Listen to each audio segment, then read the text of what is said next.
So நம்மளுடைய முதுகு தண்டுவடத்தில் 2 முக்கியமான ஸ்விட்சுங்க. ஒன்று கழுத்து, இன்னொன்று வந்துட்டு இடுப்புங்க. அதாவது சர்விக்கல் அண்ட் லும்பார். இந்த 2 இடத்துலையும் நீங்கள் பார்த்தீங்கன்னா ஒரு வளைவு இருக்குங்க.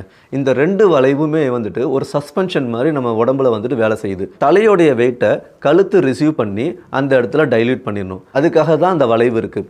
இடுப்பில் ஒரு வளைவு இருக்குது லும்பார் ஏரியாவில். ஹாஃப் ஆஃப் த பாடியோட வெயிட்டு அந்த இடுப்பு ரிசீவ் பண்ணுது.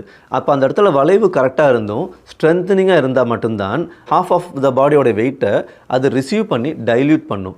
அப்படி இல்லை அப்படின்னா அது ரிசீவ் பண்ணி அப்படியே ஹோல்டு பண்ணும். அப்படி ஹோல்டு பண்ணும்போது அந்த இடத்துல ஒரு டென்ஷன் கிரியேட் ஆகும். அந்த டென்ஷன் கிரியேட் ஆகிறதுனால தான் இடுப்பில் வலி வருது. நம்ம லும்பார் ஏரியாவில் L1, L2, L3, L4, L5னு சொல்கிறோம். இந்த இடத்துல என்ன ஆகுது அப்படின்னா டிஸ்க் பல்ஜ் ஆகுது. கால் ஃபுல்லாக ரேடியேஷன் பெயின் வரும். அதுக்கப்புறமா கால் நம்னஸ் ஆகும், கால் மரத்து போகிறது. இது மாதிரியான பல தொந்தரவுகள் நம்ம வந்துட்டு ஃபேஸ் பண்ணுறோம். ஓவராலாக நம்மளுடைய ஸ்பைன் ரிலேட்டடாக தான் பல பிரச்சனைகளை நம்ம வந்துட்டு ஃபேஸ் பண்ணுறோம்.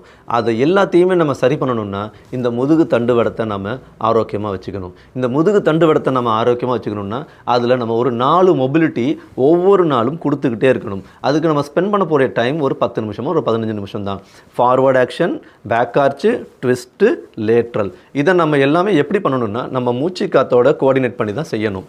அப்படி கோஆர்டினேட் பண்ணி செய்கிற போது மூச்சு காற்றை வச்சு முதுகு தண்டுவடத்தோட ஆரோக்கியத்தை நம்ம வந்துட்டு இம்ப்ரூவ் பண்ணலாம். நம்ம முதுகு தண்டுவடத்தை வச்சு நம்ம மூச்சு காத்தோட ஆரோக்கியத்தை இம்ப்ரூவ் பண்ணிடலாம்.